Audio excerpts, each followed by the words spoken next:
Untuk presenter berikutnya? Sari Andini, Pak. Oke, Sari Andini. Assalamualaikum warahmatullahi wabarakatuh. Waalaikumsalam warahmatullahi wabarakatuh. Saya di sini sebagai perwakilan unit dagang Sari Andini Putra yang akan menyampaikan presentasi bisnis pitching kami. Jadi untuk sekilas saja, Sari Andini Putra ini sudah berdiri sejak tahun 1945 dengan 4 cabang di kota Yogyakarta, dan bisnis yang kami tekuni ini adalah di bidang khususnya butchery, tentang pemotongan sapi, lalu penjualan daging dan macam-macam olahannya.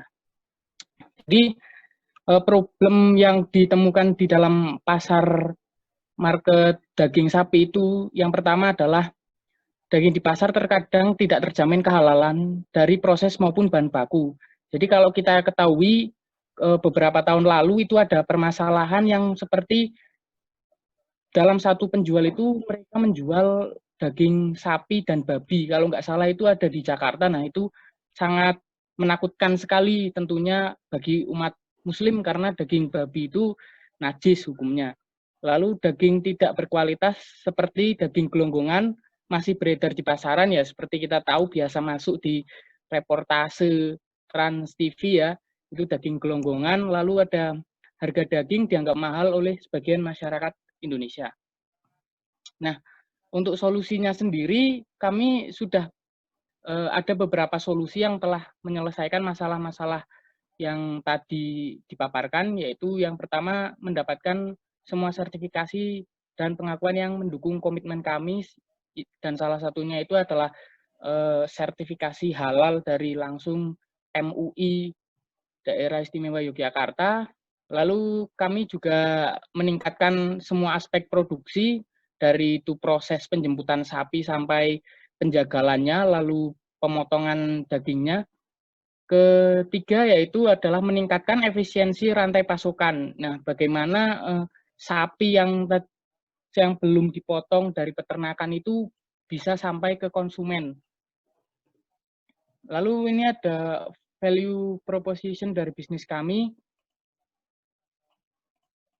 Jadi sudah jelas dari diagram ini bahwa kehalalan suatu produk daging itu sangat menjadi salah satu hal yang utama dari pembelian daging tersebut, karena di Indonesia sendiri mayoritasnya adalah penganut agama Muslim ya, Islam.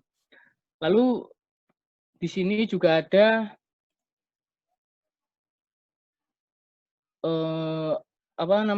responsi untuk manfaat dari bisnis yang kualitas daging sapi itu harus segar dan berkualitas, yang tentunya anti gelonggongan. Nah, di sini dari market validation tadi, sebenarnya kami itu mampu menggapai seharinya itu sampai 1.000 customer. Dan kalau di rata-rata di dalam 1 tahun penjualan itu, kami bisa berinteraksi sampai 1.300 customer.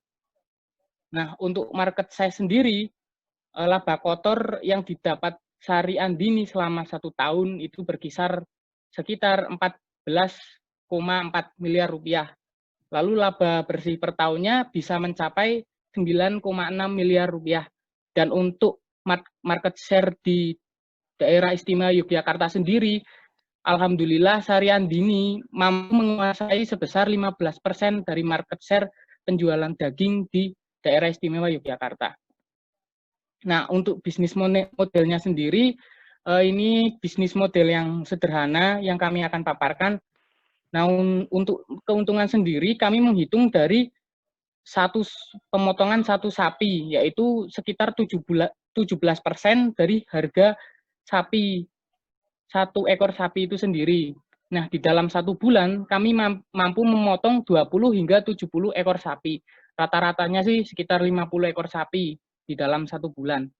Lalu harga rata-rata sapi sendiri di pasaran adalah 25 juta dengan ukuran sedang.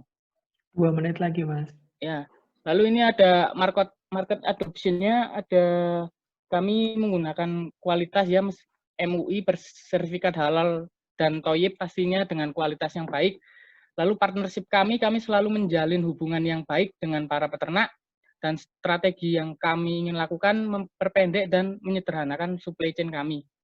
Nah, ini keunggulan kompetitif kami, yaitu ada bersertifikat halal, daging terstandarisasi, harganya yang cenderung stabil, dan kami memiliki kios-kios yang dengan tempat yang sangat strategis bagi konsumen. Nah, di sini saya akan memperlihatkan 2 diagram yang intinya adalah pengembangan bisnis kami yang membutuhkan sekitar 50 juta ini, setidaknya itu ingin kami gunakan untuk peningkatan layanan mandiri atau layanan otomatis. Mungkin bisa kami uji coba dulu di salah satu kios kami. Nah, bagaimana sih self atau layanan otomatis itu, automated service itu, mungkin kayak kita dijadikan, kalau kios kita sekarang kan masih banyak kayak masih dilayani dan sebagainya. Nah, ternyata dari responden yang kami cari ini, yang kami dapatkan ini, bahwa kebanyakan para customer ini menginginkan adanya sistem seperti swalayan, yaitu melayani dirinya sendiri. Nah, sekian dari kami, terima kasih.